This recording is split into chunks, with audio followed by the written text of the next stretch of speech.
Bonjour à tous, avec l'aide de Dieu nous allons étudier le Rambam, les lois de Gzeila Va'aveda. Gzeila, ça veut dire le vol, bien qu'on a déjà appris dans les chapitres précédents le Gneiva, celui qui vole. Ici on va parler de Gzeila, qui est une autre sorte de voleur. Le Ganav, c'est un voleur qui vient en cachette. Le Gazlan, c'est quelqu'un qui vient voler, mais par la force. Il vient armé par exemple, il se montre, il se cache pas, et il va voler à la personne. Ça c'est le Gazlan. Lorsqu'on va prendre les lois de Gzeila, on va pas dire le voleur qui vient armé ou le voleur qui vient prendre les choses par force. On dira tout simplement le voleur. Chacun y sera que quand on parle d'un Gazlan, c'est un voleur qui vole par la force. Dans ces lois-là, donc on a les lois de Gzeila, on a aussi les lois de Aveda, de la perte. Si quelqu'un a perdu quelque chose, nous avons le devoir de lui restituer. Le Rambam, dans les 10 premiers chapitres, va nous parler des lois de Gzeila du vol, et après, dans les 8 derniers chapitres, des lois de Aveda de la perte. Yesh bichlalan sheva mitzvot. Dans ces lois-là, nous avons 7 commandements qui vont être expliqués. Shte mitzvot aseh vechamesh mitzvot aseh. 2 commandements positifs et 5 commandements négatifs. Vezeu pratan, voici les détails. Aleph, premièrement, shelo ligzol. L'interdiction de voler quelque chose par la force. Bet, shelo lashok. Ne pas maintenir quelque chose qui nous est venu par le droit. Par exemple, quelqu'un m'a donné quelque chose à garder en dépôt. Si après je ne vais pas lui rendre, je suis quelqu'un qui est au chèque. Gimel, shelol lachmod, ne pas convoiter ce qui appartient à mon ami, de faire de manière que mon ami va me le vendre. Dalet, encore plus que ça, pas seulement j'ai pas le droit de convoiter pour qu'il va me le vendre, mais shelol leitavot, j'ai même pas le droit de désirer cet objet, commencer à réfléchir comment je vais faire pour lui prendre. Et les hashiv et tagzela, si quelqu'un il a volé, il doit rendre ce qu'il a volé. Vav, sheloitalamina veda, ne pas se détourner d'une perte. Si quelqu'un voit la perte de son ami, il doit la prendre pour ramener à son ami. Zain, les hashiv aveda, et ramener, donc c'est la partie positive de ramener, restituer la perte. Beur, mizot, et l'explication de ces 7 commandements-là dans les 18 chapitres à venir. Be'ezrat Hashem, Pereg Rishon, Alach Aleph. Kola gozel et travers puta. Tout celui qui vole son ami, la valeur d'une puta. Une puta, donc c'est une toute petite pièce qui ne vaut pas grand-chose. Eh bien, over belotas, s'il a volé la valeur d'une puta, ou une puta elle-même, évidemment, il transgresse un commandement négatif. Shenamar, la Torah dit, lotigzol, tu ne voleras pas. Mais, ven lokimna lavze, on ne reçoit pas 39 coups de bastonnade. Donc le malkout sur cette interdiction, bien que lorsque quelqu'un transgresse un interdit de la Torah, il reçoit 39 coups de bastonnade. Mais ici, il ne va pas recevoir ces coups-là. Pourquoi? Sharia Katouv, Nitkolase, parce que le verset a rattaché ce commandement négatif à un commandement positif. Comment ça? Chez Imgaz al-Khayr, c'est que si il a volé, il doit rendre ce qu'il a volé chez Nemar, parce qu'il est dit dans la Torah, Veheshi vetagzela Gazal, il va rendre l'objet du vol qu'il a volé. Zomitzvata, c'est un commandement positif. Donc, vu que il peut toujours se rattraper après avoir volé, il va rendre l'objet. Donc, c'est un lave, c'est un interdit, mais qui peut être remboursé, donc il peut se rattraper. Même dans un cas où il a brûlé l'objet qu'il a volé, donc il ne peut plus le rendre maintenant. Malgré cela, il ne reçoit pas le 39 coups de bastonnade, parce qu'il a le devoir de rembourser la valeur. Si cet objet il valait 10 €, il a le devoir de rembourser 10 €. Donc même si l'objet lui-même n'est pas là, donc il a la possibilité de se rattraper. Et tout interdit que celui qui l'a transgressé a le devoir de rembourser. Il ne reçoit pas les 39 coups de bastonnade.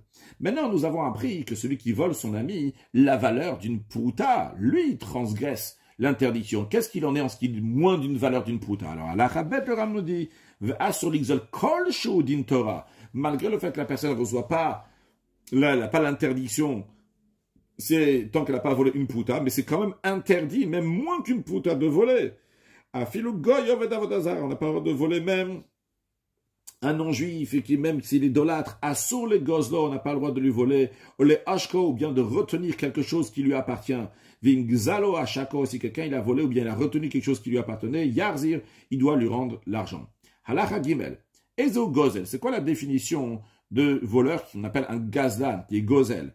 Eh bien, zaloker, mamonada bechoska, c'est celui qui prend l'argent, ou un objet d'une valeur donc de quelqu'un, bechoska, par la force. Kegon, par exemple, chez Khataf Mital Telmiyado, par exemple, s'il a arraché des mobilier de la main de quelqu'un. Quelqu'un, il marchait par exemple dans la rue, et il avait un objet dans la main, et le gazlan, c'est qu'il vient lui arracher comme ça de la main. Ou bien qu'il est rentré dans son domaine, chez le Abéalim, sans l'accord des propriétaires. Et il prend des ustensiles qui sont là-bas dans le domaine, dans la maison. Ou bien qu'il a saisi les serviteurs de quelqu'un, ou bien il a saisi les animaux de quelqu'un. Il s'en est servi. Ou bien que il est descendu littéralement. Il est parti dans le champ de son ami. Et il a mangé ses fruits. À chaque fois que je dis son ami, ça veut dire de quelqu'un d'autre. Je ne sais pas si c'est vraiment l'ami. Donc, il a mangé ses fruits sans se cacher. Tout ce qui est similaire à cela, ou à gozel, c'est lui qu'on définit donc gozel, que la Torah interdit de tigzol, et ça s'appelle donc un gazlan. Dans l'esprit de ce qui est dit à propos de Benaya ou Ben Yoyada, va yigzol et achanit miyada mitzi, qu'il a volé la lance, il a arraché la lance de l'Égyptien qui avait une lance sur lui-même. Benaya ou Ben Yoyada est venu, il a arraché cette lance, donc il n'avait pas fait ça en cachette, c'était devant l'Égyptien que sur lui-même, donc il y avait cette lance qu'il lui a arraché, donc il a pris avec force. Donc ça, c'est la définition d'un gozel, d'un gazlan. Maintenant, Allah Dal et Oshek, c'est qui qu'on appelle celui qui est Oshek, c'est celui qu'il a reçu de l'argent, une valeur, quelque chose qui appartient à son ami, donc il a chez lui. C'était avec le consentement des propriétaires. Mais lorsque les propriétaires reviennent et ils réclament, ils disent, hey, tu te rappelles, je t'ai donné ça à garder, je t'ai donné ça, je t'ai prêté tel de l'argent ou quoi que ce soit. Et lui, celui qui a reçu ça, il a gardé, il a retenu l'argent chez lui, donc avec force, il n'a pas rendu. Par exemple, si l'autre personne, il lui avait prêté quelque chose, il lui avait prêté 100 €, maintenant il doit lui rendre. Et lui, maintenant, il dit non, je garde cet argent-là. Au picadon, ou bien que l'autre, il lui a donné un dépôt, quelque chose à garder, au srirout, ou bien que il a une dette qu'il doit lui payer parce que l'autre, il a travaillé chez lui, il doit lui payer tant et tant, et lui dit non. Je ne vais pas te payer, bien malgré le fait que malgré que l'autre il le réclame.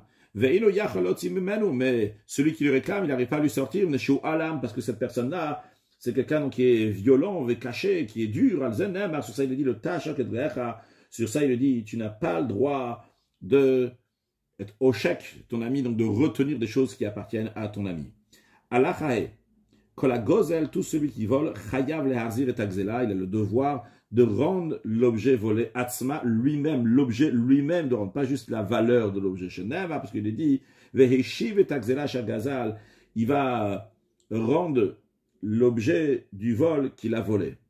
Maintenant, vim avda, si il peut plus rendre l'objet lui-même, parce que l'objet il a été perdu, onishtanat, bien que il a changé, comme on apprendra dans Perek Bet, que lorsqu'il y a un chinou, il y a un changement, par cela, donc le gazlan fait l'acquisition de cet objet. On verra plus de détails sur ça dans le chapitre 2. Et dans ces cas-là, mais Shalem Damea, il rembourse la valeur de l'objet et pas l'objet lui-même.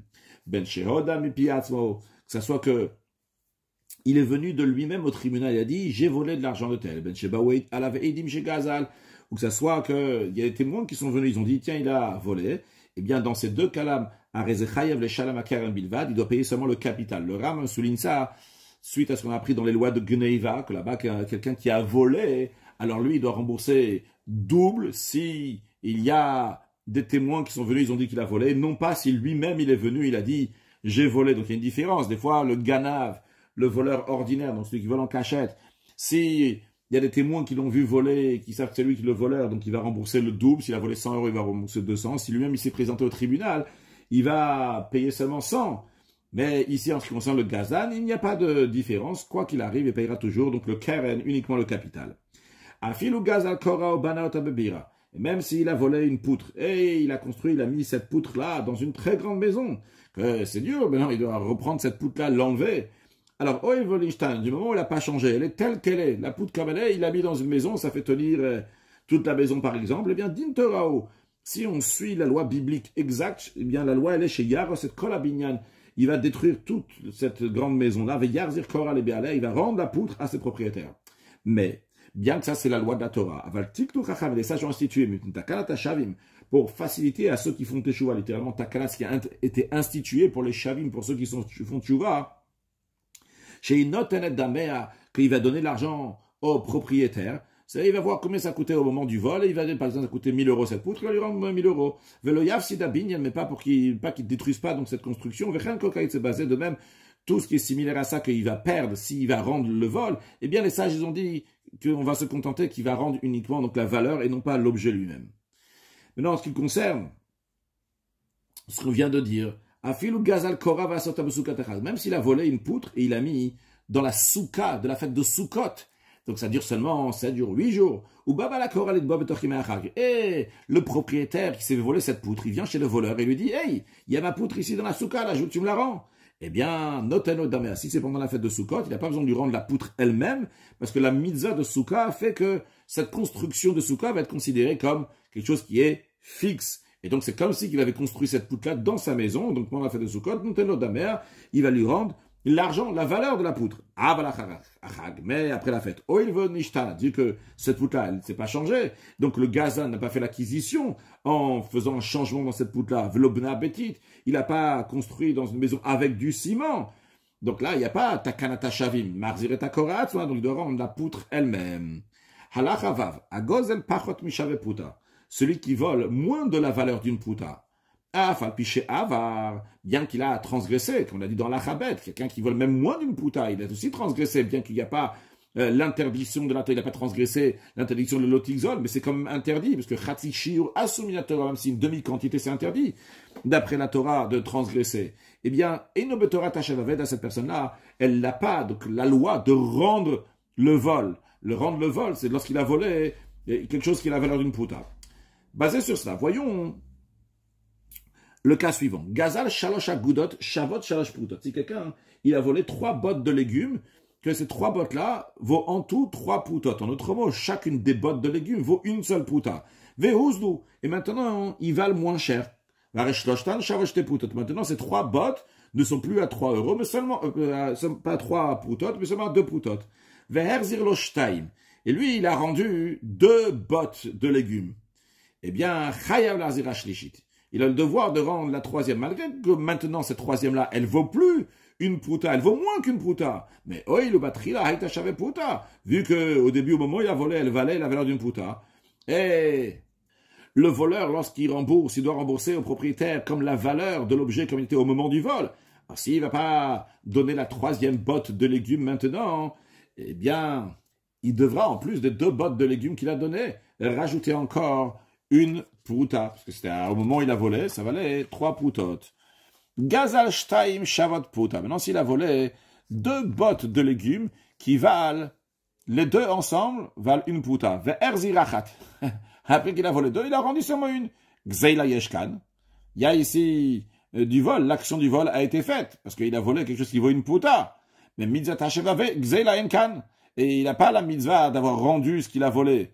Parce que, qu'est-ce qu'il a rendu? Il a donné quelque chose qui ne vaut pas une puta. Donc, il doit donner aussi donc la 2e, et par cela, donc, conclure la hashava, donc de rendre de rendre le vol. Halacha zayin. Agozel et traver bayishuv. Celui qui vole son ami dans un lieu qui est habité. Donc, un lieu qui est habité, donc un lieu qui est en général gardé. Veher zirlo gzelat obamidbar. Il vient, le retrouve dans le désert, il dit, ah tiens, je te rends ce que je t'ai volé, mais dans le désert, les choses ne sont pas gardées, ça risque d'être volé. Eh bien, shoot biyad anixal. Quand je dis ça, il risque d'être volé, ou bien d'être abîmé, d'être perdu, etc. Donc, en tous les cas, celui qui s'est fait voler, maintenant, il a le reshoot. Il a le droit, c'est lui qui fait son choix. Imrat, ça, s'il veut notel, s'il veut, il prend ce qui lui a été volé, même qu'il est en plein désert. Veimlav. Et si celui qui s'est fait voler, il ne veut pas prendre maintenant cet objet qui lui a été volé dans le désert. Oh merlo, il dit au voleur, moi je reprends uniquement une fois qu'on sera dans un endroit qui est habité. Chez parce que peut-être, ici, elle va être soustrait par la force, quelqu'un va me la prendre, ou va disparaître, donc, cet objet-là qui a été volé reste encore dans le domaine du voleur, sous la responsabilité du voleur. Qui va la rendre à la personne qui s'est fait voler, mais ou dans un endroit qui est habité. Il en de même aussi, si le voleur vient lui rendre de l'argent lorsqu'il se trouve dans le désert, il peut lui dire, je ne veux pas que tu me donnes l'argent maintenant, je veux que tu me la rendes lorsqu'on se retrouvera dans un endroit habité où je pourrai bien garder mon argent tranquillement.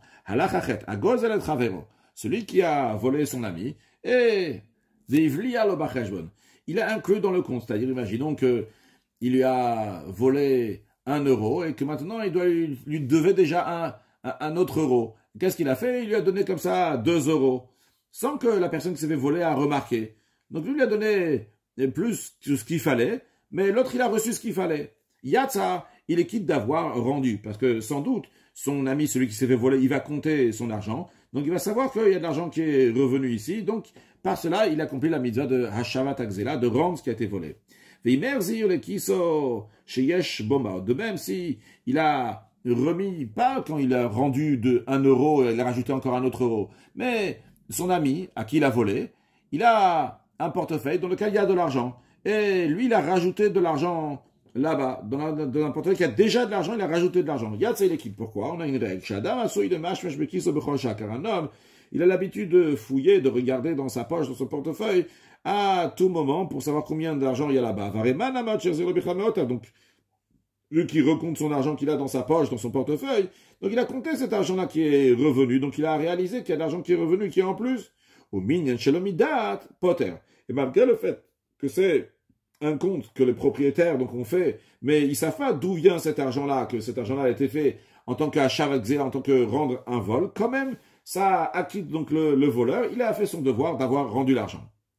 Ça, c'est uniquement s'il a remis dans un portefeuille, dans une poche dans laquelle il y a de l'argent, il y a déjà de l'argent, donc il va fouiller, re-regarder combien d'argent il y a là-bas. Par contre, si le voleur, il a remis l'argent qu'il a volé dans un portefeuille dans lequel il n'y a pas du tout d'argent, l'oyat, ça, il n'est pas quitte. Et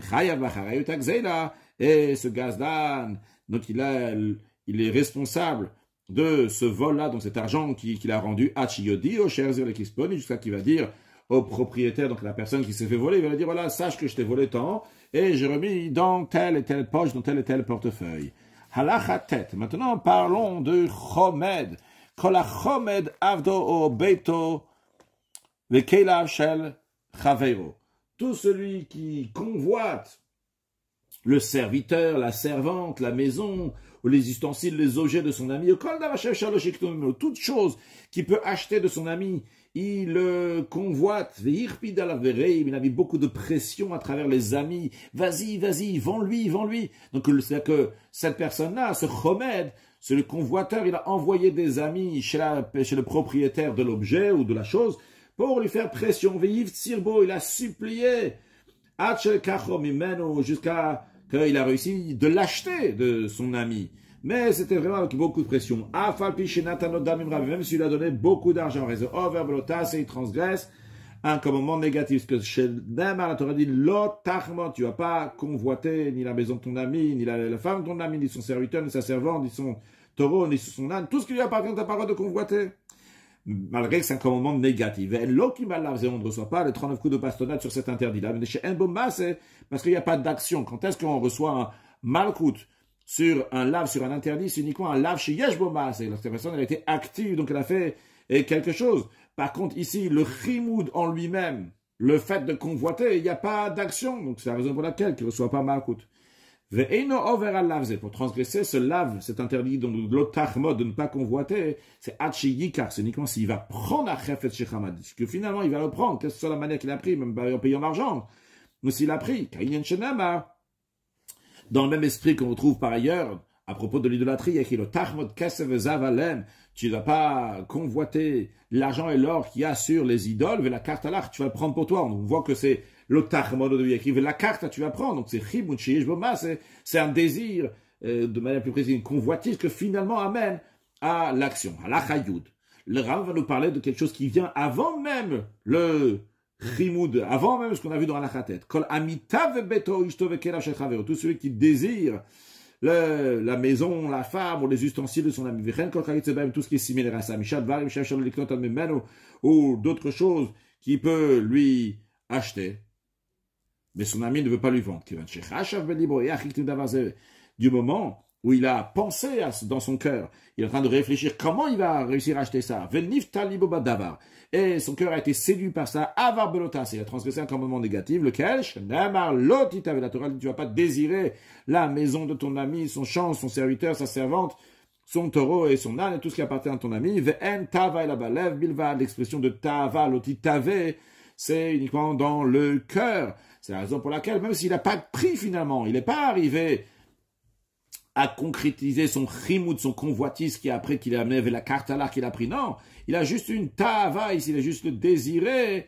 Eh bien, transgresser déjà l'otitave, tu n'as pas le droit de désirer.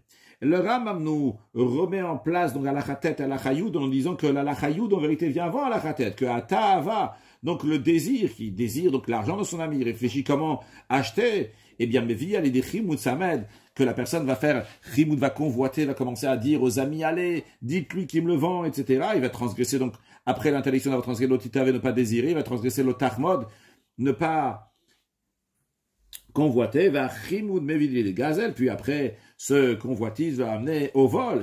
Pourquoi? Chez le Ratsu Abalim Limkor. Si les propriétaires ne veulent absolument pas vendre, même si on dit je vous donne beaucoup d'argent, et que Veiv Tsir Bereim, il a supplié avec des amis qui sont partis chez lui, il dit vas-y, vends-lui, ils n'ont pas vendu.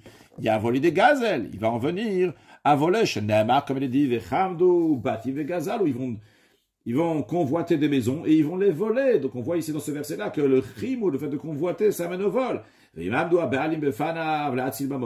Qu'est-ce qui va se passer après si les propriétaires, ils vont tout faire? Ils vont se tenir face à cette personne-là pour sauver leur propre argent. Les propriétaires ne veulent pas que ça va partir chez l'autre.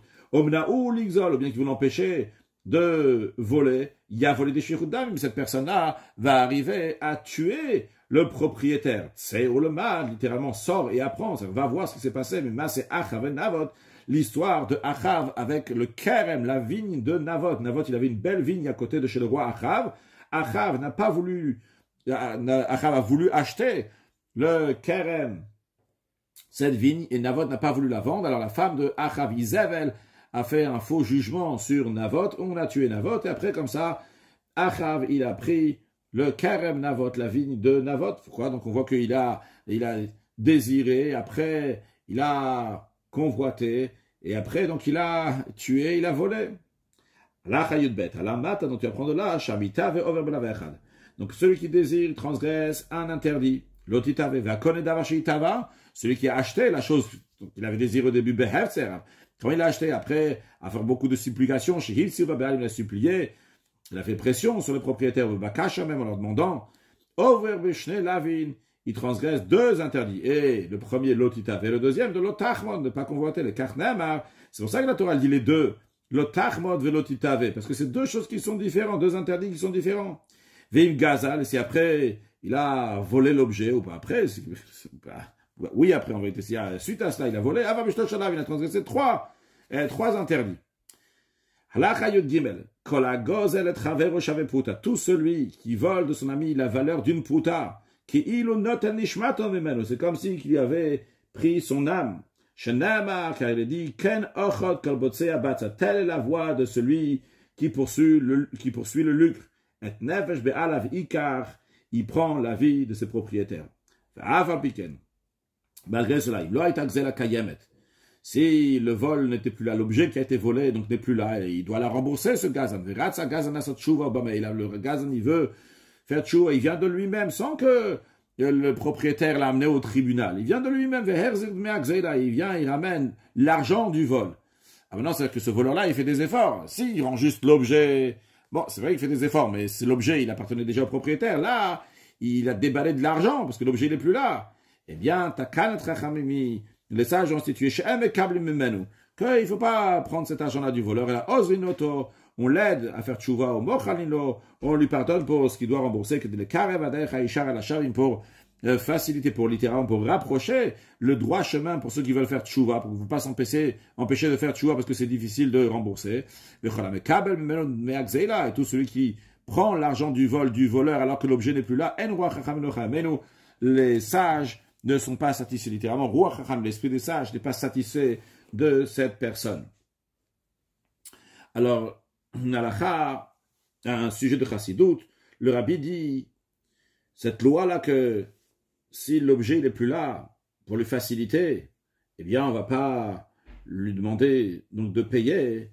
Il pose une question d'après ça, pourquoi on n'a pas permis de rendre l'argent du vol à chaque fois quand même qu'il y a l'objet du vol, qui garde l'objet qui a volé, et qui donne l'argent, parce que c'est possible qu'il ne va pas vouloir faire tchouva pour pas avoir le devoir de rembourser, de rendre l'objet lui-même. Il préfère rembourser, pas rendre l'objet. Alors Rabbi explique qu'on n'a pas le droit de voler, on a appris pour juste comme ça, pour s'amuser, ou pour l'intention de rendre, ou avoir l'intention de rembourser. Tout ça, c'est interdit, il ne faut pas s'habituer à voler.